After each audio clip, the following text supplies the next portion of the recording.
Today we are going to talk about one of my favorite topics of all time, networking. Every time I think about this, I just feel more and more cringed about it. It sounds like inherently sleazy. It sounds so transactional.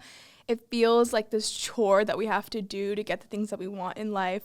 But I really just don't think it has to be that way. I want to spend time in this episode with you really reframing how you think about networking, actually doing it well, like being effective with it, and how to do it in a way that's not cringe. Especially because the cringe networking, it actually doesn't work at all. You can, message that recruiter, you can go up to that person at the event and ask them for a job referral. All of that is incredibly transactional and it doesn't work. But the reality is doing this well is arguably one of the number one core life skills you can have because it can literally get you a job. It can get you people to give you money in your business. It can get you customers. It can get you like a promotion. You can literally get anything if you can network well. And the art of networking, in reality, it's pretty simple, but there are very obvious things, I think, that are not intuitive that you shouldn't be doing. So I'm going to kind of walk you through what some of those things are, and then I'm going to share a little bit more about how I've kind of taken a very different approach to networking in order to get the things that I've wanted in my life. I grew up in the Bay Area. I grew up in the clout of Silicon Valley where everyone was thinking about tech literally the day they were born. And I went to this private high school where there was just a lot of parents who either owned tech companies or were really high up at some of these big tech companies, names you've all heard of, and were literally training their kids to network in freshman year of high school with their peers. And I would observe and I would watch and interact how the parents would interact with each other. And I feel like from a very early age, I was very much observant of these nuances and very much told by everyone around me how incredibly important it was and really pushed towards that, more of that transactional relationships, literally in high school. But I'm not complaining because I literally got into my dream school. I did all my dream internships. I got my dream six-figure job. I literally now run my dream company, and I 100% got nothing without actually networking my way into it. Yes, there is merit involved in achieving all these things. I think at the end of the day, having the merit to get something is kind of base expectations. If you don't actually have the skills and if you don't actually know how to do the job or can actually fit into the program you're applying to, you can network all you want, it's not going to work. But if you work really hard and you actually deserve the opportunity, you're probably not going to get it. You kind of have to probably do some sort of networking. I kind of want to walk through, before I really go on to the nuances of the right way to do it, there are about, maybe 7-ish core things that you need to know about networking. These are laws I follow. I will be following these till I die. These are very, very critical to understand and set the stage of how you need to go about this process all. The number one most important thing that I'm going to say before I even get into any of this is you need to build your network before you need it.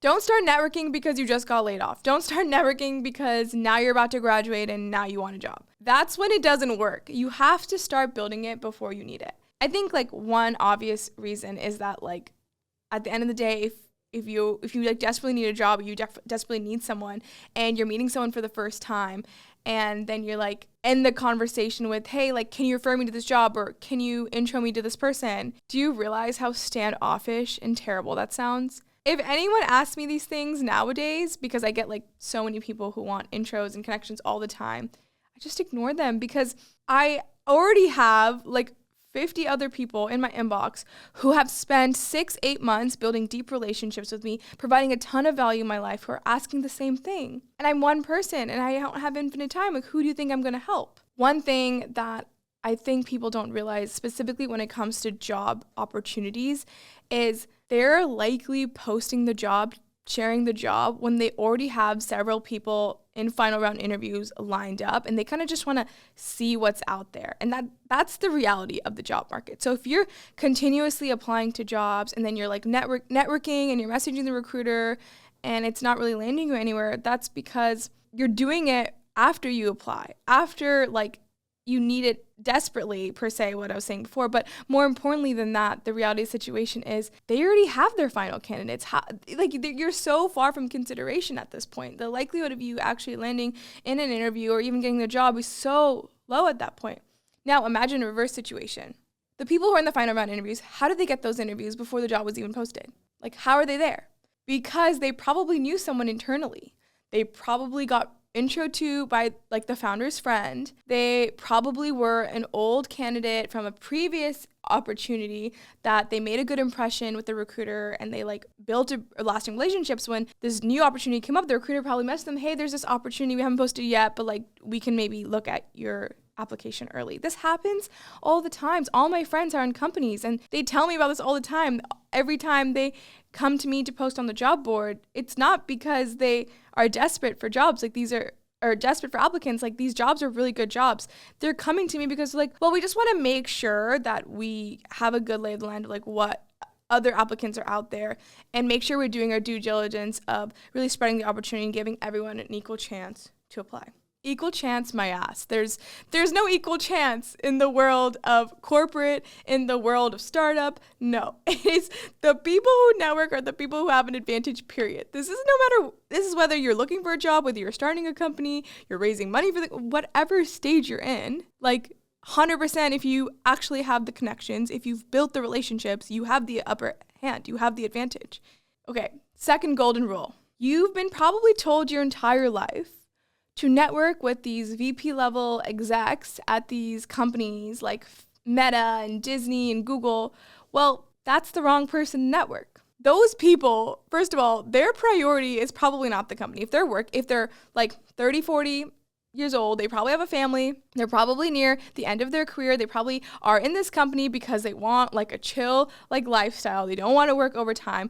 They are in no position to really want to go anywhere else in their career. Like the likelihood of them even looking at you and seeing you for your value, seeing you as your peer is also so low. I do not recommend like networking up. I recommend networking with your peers. Specifically, networking with people your age who are super smart. Because guess what's going to happen? In 10 years, who are going to be the ones who are building the next generation of companies? And when they're ready to hire, who are they going to hire? They're going to hire their homies. It's not going to be the person who's a leader now at the company. It's going to be, again, someone your age who's super smart, who's going to climb the ladder. And then when they have an opening, they're going to reach out to you. The other thing that's pretty similar to this, but like still separate, is you don't want to network for your current self. You want to network for your future self. So this was like one of the biggest mistakes I made early in my career. When I was a product manager, I was networking with other product managers at the company. I was networking with other engineering managers at the company. I was networking with other new grads at the company. That's great and all, but I was just networking to network. There was no goal or incentive or purpose. I was just simply doing it to do it because I literally since I was 14 have been taught and trained to like use that networking muscle wherever I go. And so I was just subconsciously acting on that muscle that I always grew up with. Later on, when I quit my job and I was starting my company, I was like, shoot, who am I going to ask for this? I did not at all invest in the right network because all the people in my network are people who either like early in their career, like don't really have much money to give me, but also genuinely want to stay as product managers in these big companies. The people that I needed to know are young people who made it in their career and have actual money to invest in my company, and also other engineers or young engineers who want to work at startups, don't want to stay at these big companies. The other thing is I think it's really important that when you're networking for your future self, you also introduce yourself as that future version of yourself. Because that network that you're going to build and those impressions you're going to make are going to fall flat if you don't do that. So let me give you a good example. Let's say you're a student at USC and you're a computer science major. You just started your first computer science class. You would probably introduce yourself as, hi, I'm a student at USC and I'm a computer science major. That's extremely cringe. Don't say that. I'm so unimpressed. Terrible first impression. Already see you as a baby. Immediately my mind goes to, this person's got a lot to grow and a lot to learn. I just don't feel prepared to help this person or introduce them to anyone. Now, imagine instead you said, "Hi, I'm an engineer and I'm really interested in the health and wellness industry." Both are true, but which one sounds way better and way more exciting and also puts me in a position, one, you were super specific. So I'm like, okay, well, I can introduce them to health and wellness founders, and also I can introduce them to founders who are looking for engineers. So one, I gave you a really extremely easy intro that you can immediately know who would be relevant for me, but also I don't feel like you're a literal baby, and I also know exactly who to really start to nurture relationships to help you. And the reality situation is, let's say you're networking with someone and you give them that introduction. Hopefully it's a memorable introduction. There's slim to no chance that this person is going to introduce you to someone within that day or even within the week. What's more likely is going to happen is if your introduction was memorable enough, when the opportunity arises, when all of a sudden they find that their friend is hiring or something like that, they're going to remember, oh, I remember I met that person. And I remember they said they were specifically interested in health and wellness. And I know this person's looking for an engineer. Like, I'm going to connect them. And it could literally be 6 months later. But imagine you had said 6 months ago that you were a student and computer science major. They would have held on to that impression of you the entire time. And when it came down to the opportunity, they wouldn't have thought of you. Now, the other thing I want to say here, this is now, I think, my fourth golden rule of networking, is you don't want to follow up with your ask when you meet someone. So, for example, another extremely cringe thing to do, that's clearly the theme of this whole episode, is like, let's talk about all the cringe networking things to not do. Don't follow up with your ask. Don't like meet someone and say, hey, can you refer me to this job? Or, hey, can you introduce me to this person? Like, build a relationship with them. Say, let's grab coffee. Like, I would love to hear more about your career journey. Think about how can you add value to their lives. Think about how you can be interesting, how you can build a relationship with them.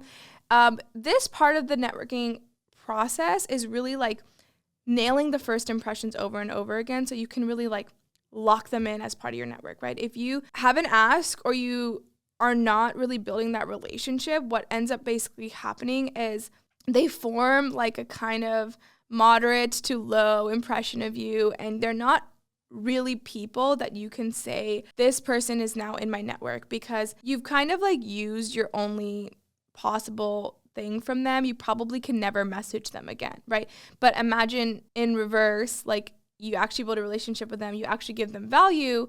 Well, you actually have given them multiple things at this point. You can, in the future, ask for multiple things or ask for something right after that, right after you've given that value. You have to kind of think about networking as like a bank account. You can't withdraw unless you deposit something.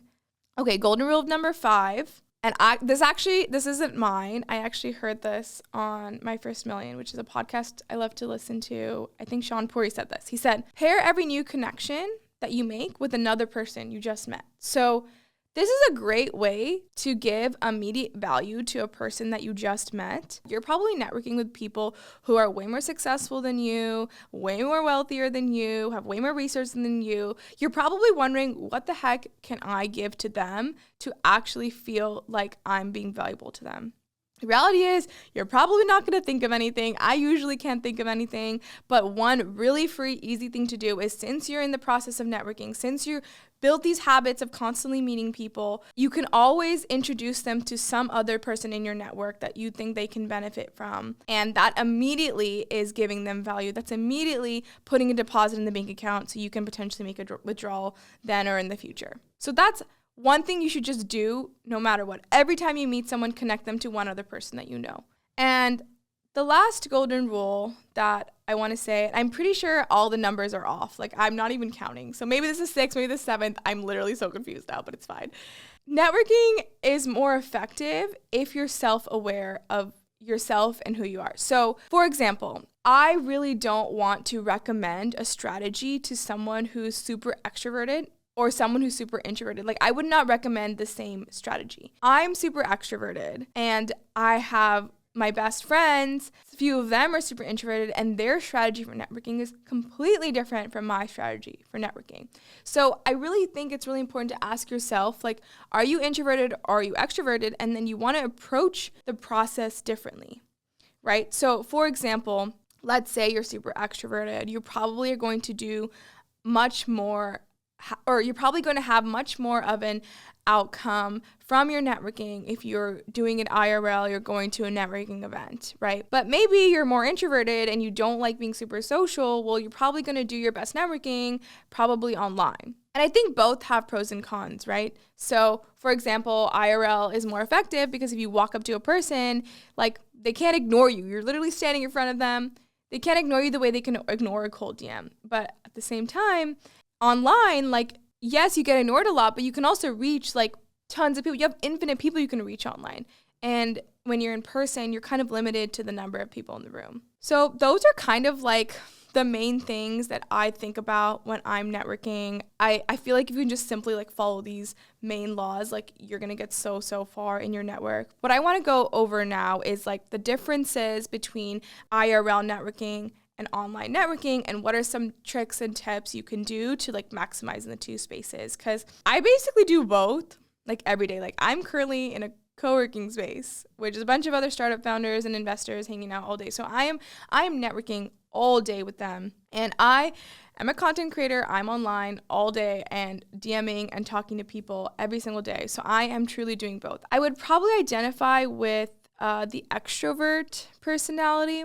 So I think that's probably why I'm pretty good at networking in person, and which is why I honestly struggle networking online, because I just don't know how to build really deep human relationships with people through like a LinkedIn DM. It just feels very like unnatural to me, and I like definitely struggle there. But that doesn't mean I'm not going to do it, because I'm not going to be limited to like the number of people in the space that I'm in right now. So let's talk about IRL first.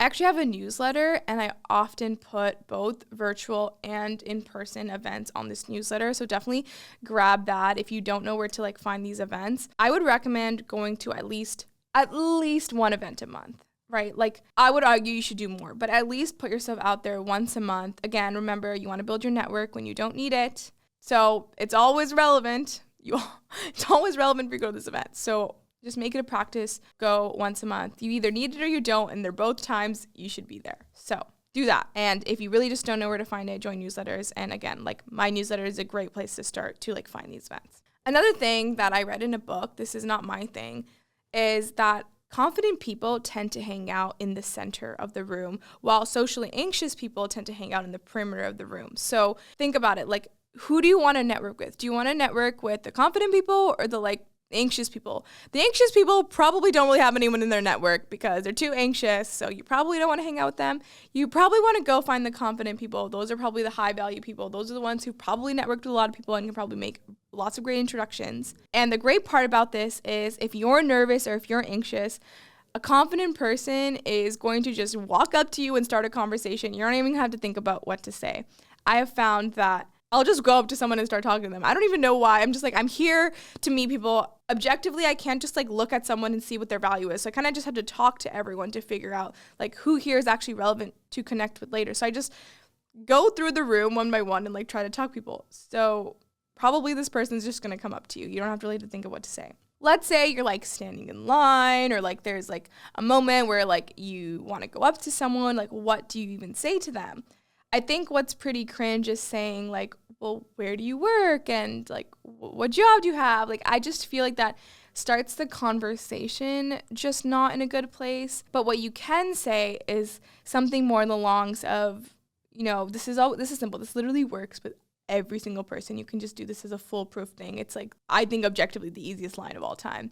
You can say something like, are you traveling, or do you live here? Or like, where do you live? Or something like geographical. And the reason why I say this specifically, because it very easily leads and transitions into the topic of work, which obviously you want to get to that topic fast because you want to understand if it's worth sitting in that conversation, not to see if this person is like relevant to your industry or relevant to your goals. You probably don't want to spend the entire networking event talking to them, right? So think about how can you get to that part of the conversation as fast as possible, but without starting directly with it. It's just like very jarring, very abrupt. Number one, most important thing to do at an IRL networking event: do not leave a conversation without getting their contact information. I don't care if you've given them your contact information.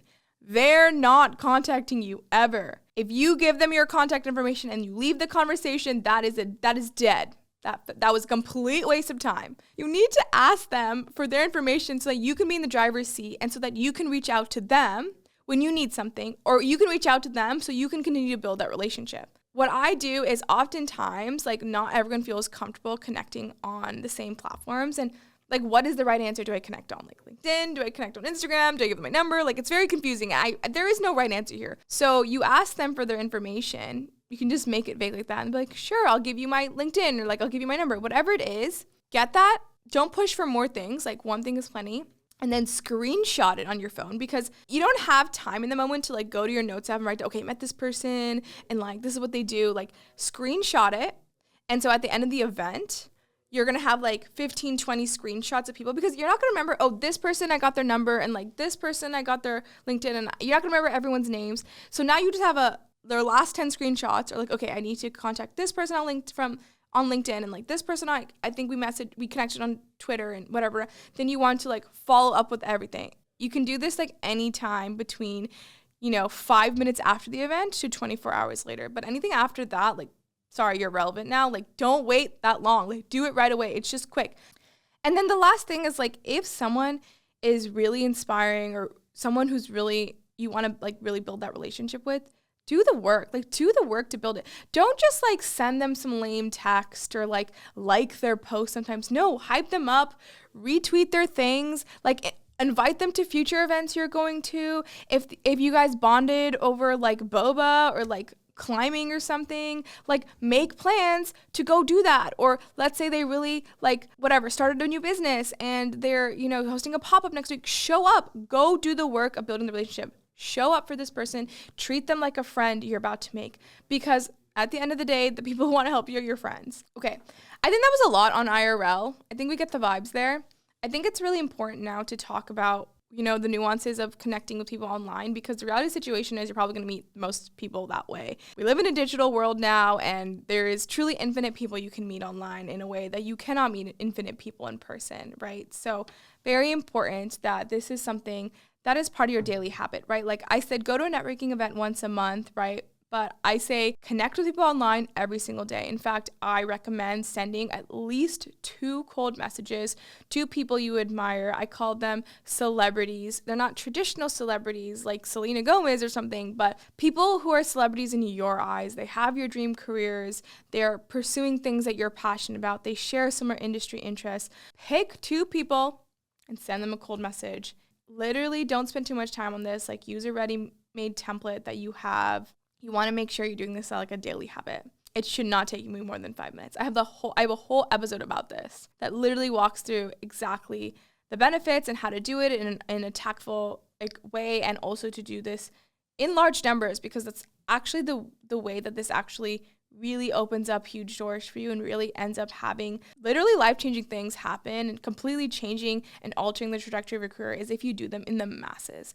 I think another question that a lot of people ask me is, where do I send this, right? Should I email them? Should I message them on LinkedIn? What about Twitter? Like, is LinkedIn dead? Should I DM them on Instagram? Because that's like more friendly and less professional. And you said to build relationships, right? So you said not to make it like cringe and transactional. I think there's no right answer. I think it's a very, very convoluted space. And I think that there's a different answer depending upon who you actually want to reach out to. I think that's also a really big reason why I say that you can't just network and message people online. Like, you also have to simultaneously build your personal brand, because even if someone reads that message, they're going to not respond to you until they first check your profile and see if you're legit and see if you're interesting. So if you have nothing on there, like, they're not going to respond, like, ever. So unless you have something impressive on there, unless you have really built your personal brand and built up your profile, don't even think about messaging anyone. So that's kind of my basic, like, how-to for online.